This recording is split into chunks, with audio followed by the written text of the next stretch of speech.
नमस्कार, मी सौ पांडव AS सहाय्यक शिक्षिका। माझे व्हिडिओ आवडल्यास माझ्या माय एज्युकेशन या चॅनलला सबस्क्राईब व लाईक करायला विसरू नका। Standard 10 subject science and technology, chapter first heredity and evolution, part second. विद्यार्थी मित्रांनो, आज आपण इयत्ता 10वी मधील विज्ञान आणि तंत्रज्ञान या विषयातील पहिले प्रकरण हेरिडिटी अँड इव्होल्यूशन याच्या दुसऱ्या भागाचा सविस्तर अभ्यास करणार आहोत। Let us see the triplet codon.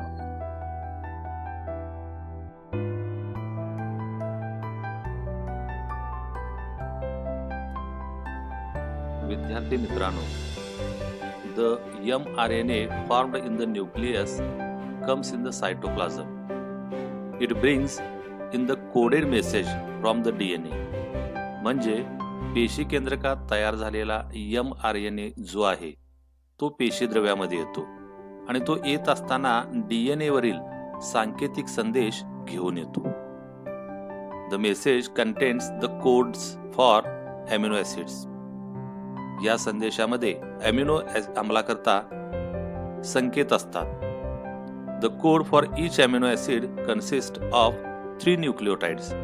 आणि या प्रत्येक अमिनो आम्लाकरता असलेला संकेत 3 न्यूक्लिओटाइडच्या संचाच्या रूपामध्ये येत असतो। It is called as a triplet codon, म्हणून आपण त्याला ट्रिपलेट कोडॉन असे म्हणतो।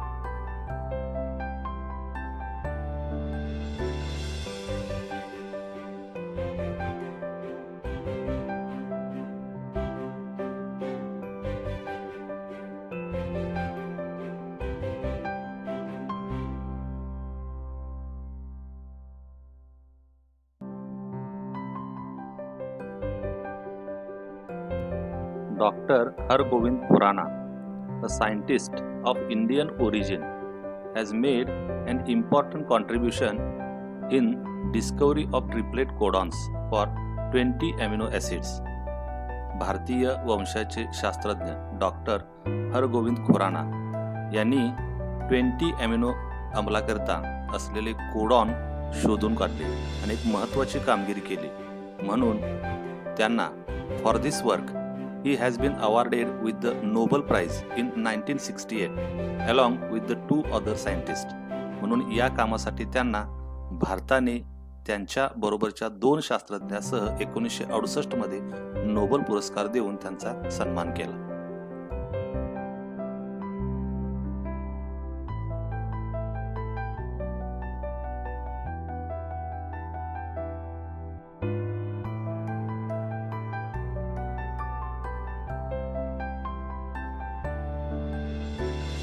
Each mRNA is made up of thousands triplet codons.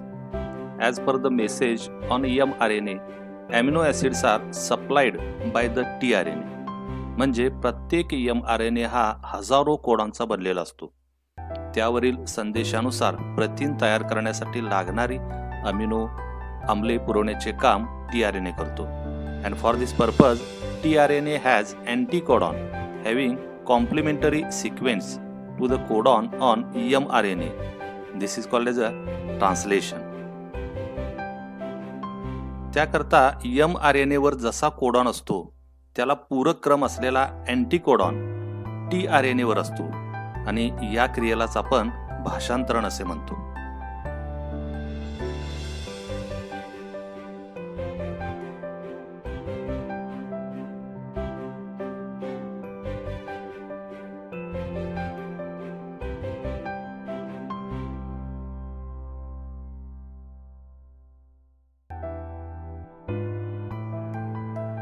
The amino acids brought in by tRNA are bonded together by peptide bonds with the help of rRNA. tRNA ने आणलेल्या amino आम्लांची peptide बंधाने श्रृंखला तयार करण्याचे काम rRNA करतो. And during this process, the ribosome keeps on moving from one end of a mRNA to other end by the distance of one triplet codon. या दरम्यान ribosome that is a mRNA च्या एका टोकाकडून दुसऱ्या टोकाकडे एक triplet कोडॉनच्या अंतराने सरकत जातो and this process is called as a translocation आणि या क्रियेसच आपण स्थानांतरण असे म्हणतो.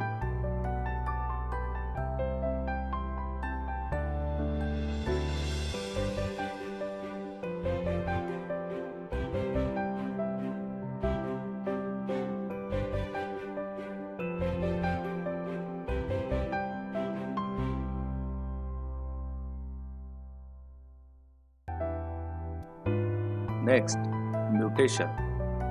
Living organism can produce new individuals like themselves due to genes only, and some of those genes are transmitted to the next generation without any changes.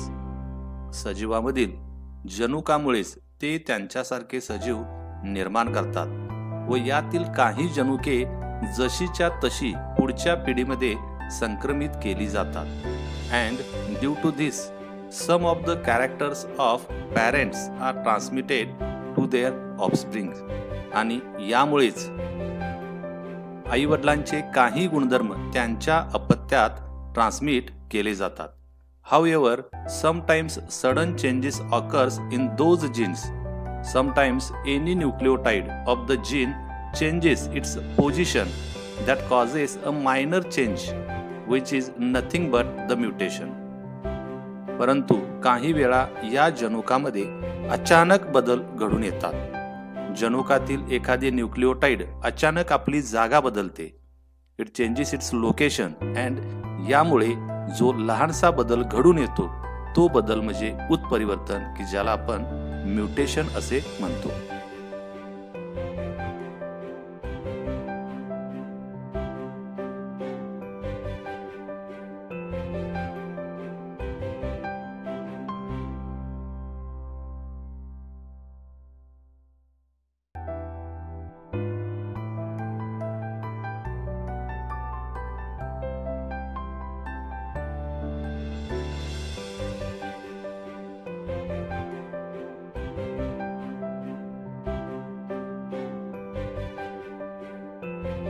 Effect of mutation. मित्रांनो, म्युटेशनचे काही परिणाम सुद्धा आपल्याला पाहायला मिळतात. Mutation may cause the genetic disorder like a sickle cell anaemia. या उत्परिवर्तनामुळे सिकल सेल ॲनिमिया यासारख्या काही विकृतीही निर्माण झालेल्या पाहायला मिळतात. And therefore this is a everlasting process and it is one of the proof for Darwin's theory of natural selection. हे एक डार्विनचा जो काय नैसर्गिक निवडीचा सिद्धांत आहे त्याचे एक प्रूफ आपणाला म्हणता येईल.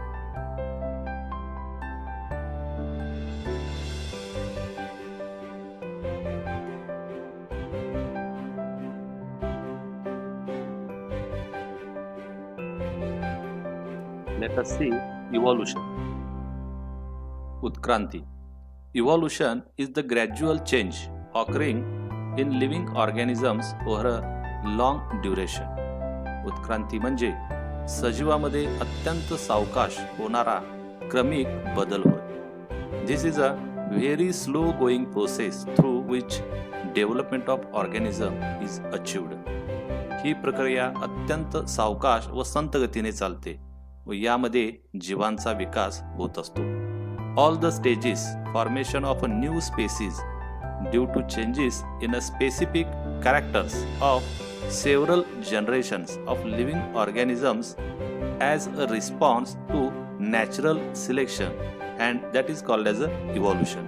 नैसर्गिक निवडीला प्रतिसाद म्हणून सजीवांच्या एखाद्या वर्गाच्या वैशिष्ट्यपूर्ण लक्षणामध्ये अनेक पिढ्यापर्यंत बदल घडण्याच्या ज्या प्रक्रियामुळे अखेर नव्या जीवजाती निर्माण होतात अशा प्रक्रियेला आपण इव्हॉल्युशन म्हणजेच उत्क्रांती असे म्हणतो.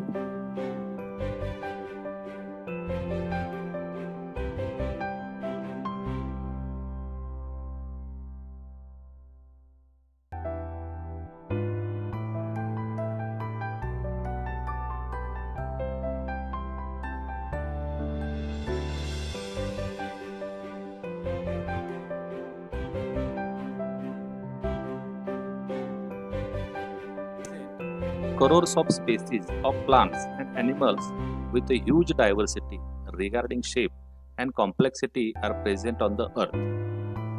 आज सध्या पृथ्वी तलावर वनस्पती व प्राण्यांच्या कोट्यावधी प्रजाती आहेत. त्यांच्यातील आकार, जटिलता आणि विविधता आपणाला पाहायला मिळते. Animal diversity ranges from the unicellular amoeba and paramecium to man and giant whale. यामध्ये प्राण्यामध्ये सूक्ष्म एकपेशीय अमिबा, पॅरामेशियम पासून ते महाकाय, देवमासा आणि मानव असा त्यांचा विस्तार पसरलेला पाहायला मिळतो. The plant diversity consists of various species ranging from unicellular chlorella to the huge banyan tree. वनस्पतीचा विचार केला तर एकपेशीय क्लोरेला पासून विस्तीर्ण वडाच्या झाडापर्यंत अनेकविध वनस्पतींच्या जाती या पृथ्वीवर आपणाला पाहाव्यास मिळतात.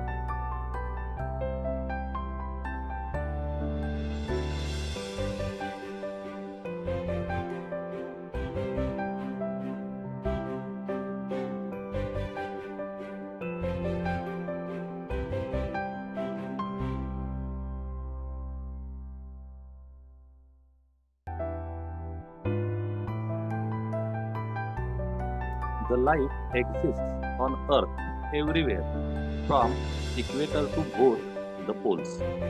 Organisms are present at all the places like air, water, land, rock, etc. Humans have shown curiosity about origin of life and reasons for such a great diversity in the life present on the earth since ancient period. हे पहा, पृथ्वीवरील सर्व ठिकाणी विषुववृत्तापासून दोन्ही ध्रुवापर्यंत सजीवांचे अस्तित्व आढळते. हवा, पाणी, जमीन, खडक अशा सर्व ठिकाणी सजीव आपणाला पाहाव्यास मिळतात. अतिप्राचीन काळापासून मानवाला या पृथ्वीवर जीवनाचा उगम कसा झाला व त्यात एवढी विविधता कोठून आली याबाबत उत्सुकता लागून राहिलेली आहे. Different theories about origin and evolution of life have been proposed till today, of which theory of a gradual development of living organism is accepted.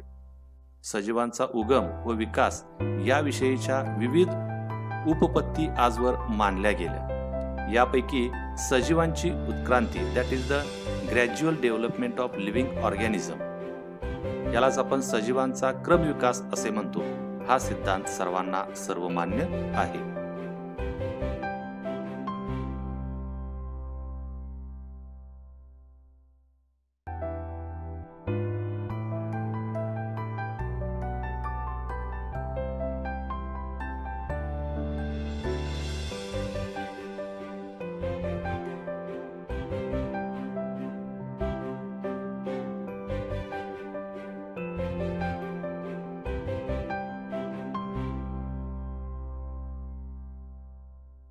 Theory of evolution म्हणजे उत्क्रांतीचा सिद्धांत.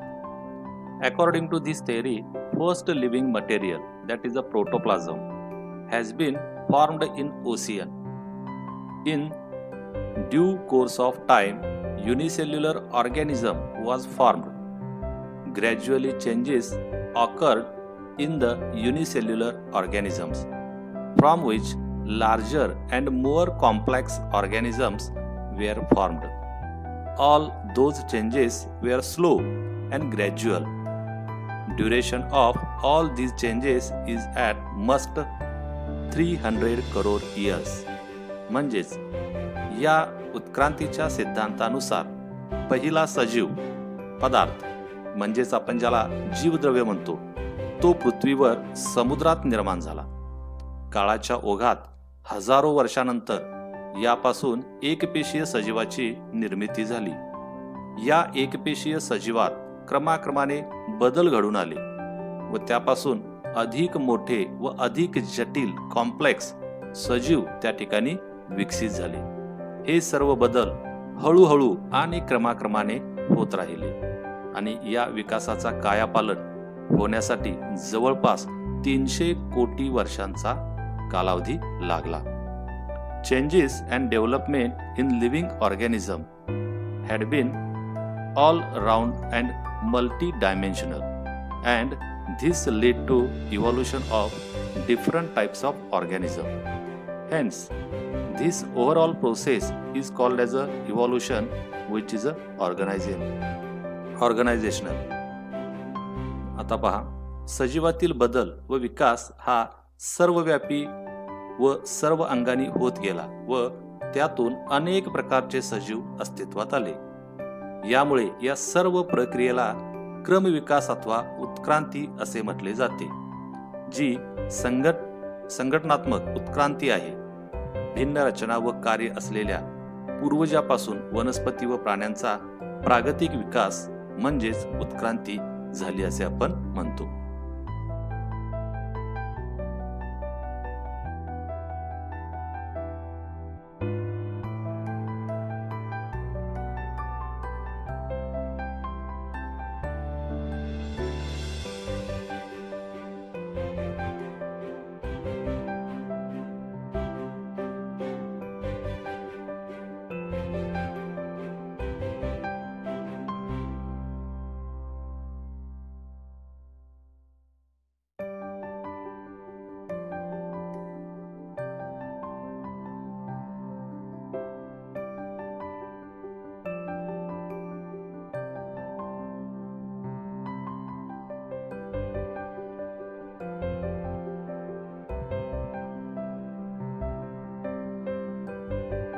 Of evolution.